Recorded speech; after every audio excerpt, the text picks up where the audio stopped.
ኮሜንቶቹንም እያየው ነበረ። ቪዲዮዎቹን በጣም ብዙ ሰው ሼር እያደረገልኝ ነበርና ያልገባችሁ ነገር አለ። ያልገባችሁ ነገር ምንድነው?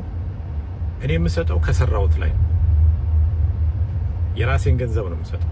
የሰራውት የማንም እጅ የለበትም። ከማንም አልሰበሰብኩም። ማንም ስጥ ብሎ አልሰጠኝም። የትኛውም ተቋም ግለሰብ አልሰጠኝም። ከራሴ ከሚያስፈልገኝ ነገር ላይ ለወገኖቼ መርዳት ማካፈል አለብኝ ከሚል ነው። ዝም ብዬ ማየት የለብኝም፣ ዝም ብዬ ማለፍ የለብኝም ብዬ ነው የምሰጠው። ምናልባት አሰጣጤ ላይ ችግር ሊኖር ይችላል ማለት ቀጥታ ግለሰቦቹን አግኝቶ መርዳትና አድርስልኝ ማለት ይለያያል።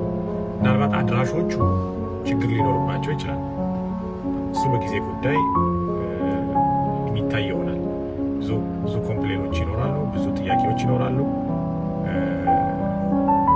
ስለዚህ እኔ ግን ማንም ሰው የመጠየቅ መብትም የለውም።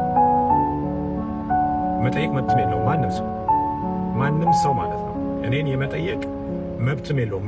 በቃ ስፍራውን እንደዚህ ነው ብሎ የመጠየቅ መብት የለውም። ምክንያቱም የራሴ ገንዘብ እንጂ የሰበሰብኩት ገንዘብ እርዳታ ብዬ የሰበሰብኩት ገንዘብ አለ። ኮሜንት ላይ አይቻለሁ። ፍራውን ሌባ ነው፣ አጭበርባሪ ነው፣ ውሸታም ነው ምናምን። የተሰረቃችሁ ሰዎች ካላችሁ መጠየቅ ነው። ህግ አለ፣ ጠያቂ ህግ አለ። ተሰርቀናል፣ ተዘርፈናል፣ ሀገር ተዘርፏል፣ ተመዝግቧል ምትሉ ከሆነ ጥያቄያችሁን ማቅረብ ትችላላችሁ። ከዛ ውጭ ግን ፍራኦል እኔም በተመለከተ የራሴ ገንዘብ 1-2 ብዬ መሰጠው። ስለዚህ በዚህ ወር የሰጠሁት እኔ 9,600,000 ብር ያለ ማለት ነው። በዚህ ወር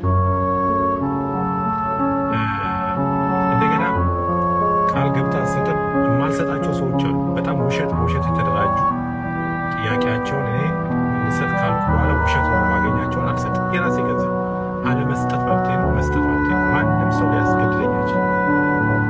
ማንም ሰው አለመስጠት መብቴ ነው፣ መስጠት መብቴ ነው።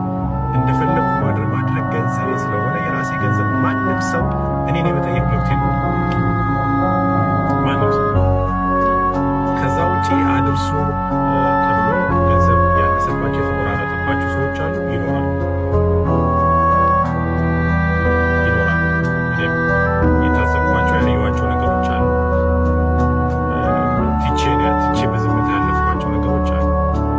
ገንዘብ በትክክል ያልደረሳቸው ሰዎች አሉ።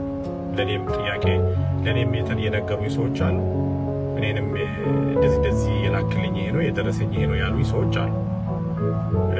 ለዛም ነው ዳይሬክት ያቆምኩት ማለት ነው። ስለዚህ እርዳታ የሚያሰባስቡ ሰዎች